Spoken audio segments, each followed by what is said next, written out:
Good morning, it's your boy Pella. I wanted to tap in and shout out to everybody teaching in the middle of the night. Or in Africa, it's morning time, so shout out to Africa. Love y'all too. But I wanted to go back into the medical history books as we have read Homer saying how we were great in the Iliad and medicine, masters at medicine. And you heard other Greeks say how we were great at medicine.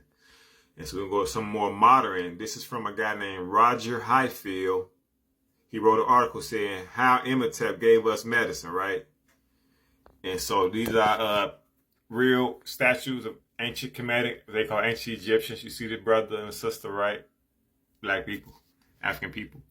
And he says, the medical history books will have to be revised. The ancient Egyptians, not the ancient Greeks, were the true fathers of medicine.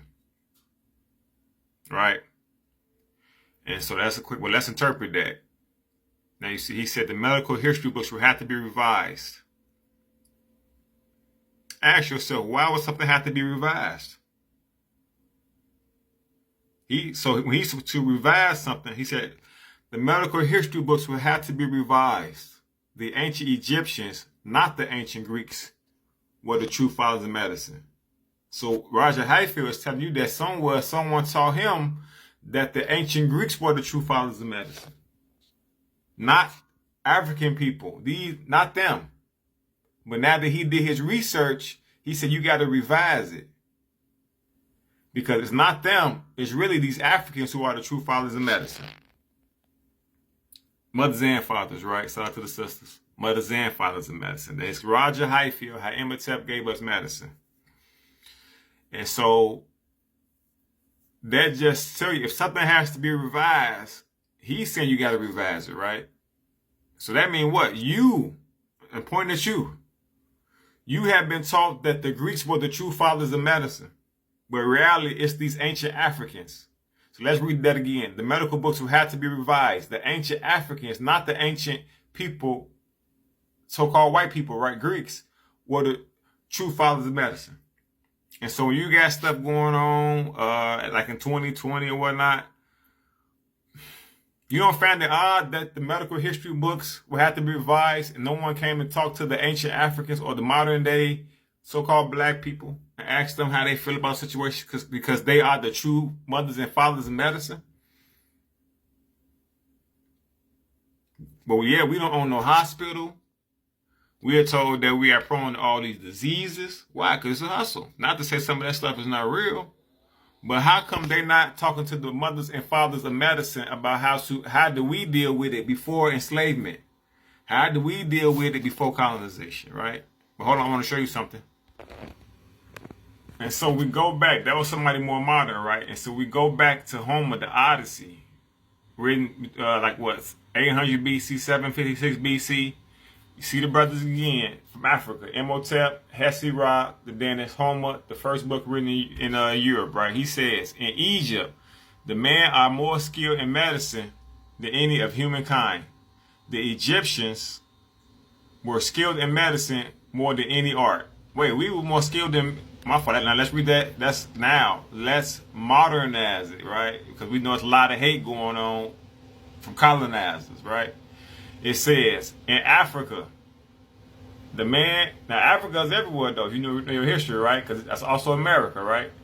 It says, in Africa, the men are more skilled in medicine than any of humankind. So we are more skilled in medicine than humankind. That's weird because I thought history started with slavery, right? He said the Africans were skilled in medicine more than any art. So what he's saying is that us so-called black people, man and woman, we were more skilled in medicine than any other art. But yet, we don't even own a hospital. We have a hard time becoming nurses and doctors. We are victimized by certain medical procedures. But yeah, we were skilled in medicine more than any other art. This is written Homer, 800 BC, right? Which is probably why you're hearing this guy Roger Highfield, who probably read the ancient Greeks about, and they say how Imhotep gave. I just showed you Imhotep, right? Let's call on. You said Imhotep, right? Okay, this is Imhotep. See the brother? He said how Imhotep gave us medicine. You see Imhotep, the Odyssey. So this is, he gave us this, huh? And then what did he say? The Egyptians were more skilled in medicine than any other art, right? And dude said how Imhotep, the brother, gave us medicine. And so let's read it again. As we looking at it, just to kind of put it together. I showed you somebody in the ancient times saying that 756 BC. Now it's a guy writing an article in present day saying the medical history books will have to be revised. The ancient Africans, not the ancient Greeks, were the true fathers of medicine. Mothers and fathers of medicine. Well, like I say, that's not what we're being told. We're being told our history started with slavery. We own no hospitals. We don't own any labs. They're digging our bodies up over here in Africa, and you just wonder why sometimes when you can't find healing. Why can't I find the answer to my ailment? Because someone has told you someone is tricking you basically, right? The medical books will have to be revised. So if the medical books have to be revised, that means if you're in the medical field, you have been taught that the ancient Greeks were the true mothers and fathers of medicine. The white folks, the European people, right? Which give you a disconnect because you don't know that the ancient Africans were the true mothers and fathers of medicine. And so that's your boy Pillar just wanted to show you how people are treating you. Why you think you out here doing the big, alright? So hasta la vista. Shem Hotep. Shalom, and I love y'all. Peace. Keep on studying yourself, and you will see the light. Okay, because it's not that hard. It's not that complicated. That's why reading is fundamental. Fun to your mental. All right. Peace.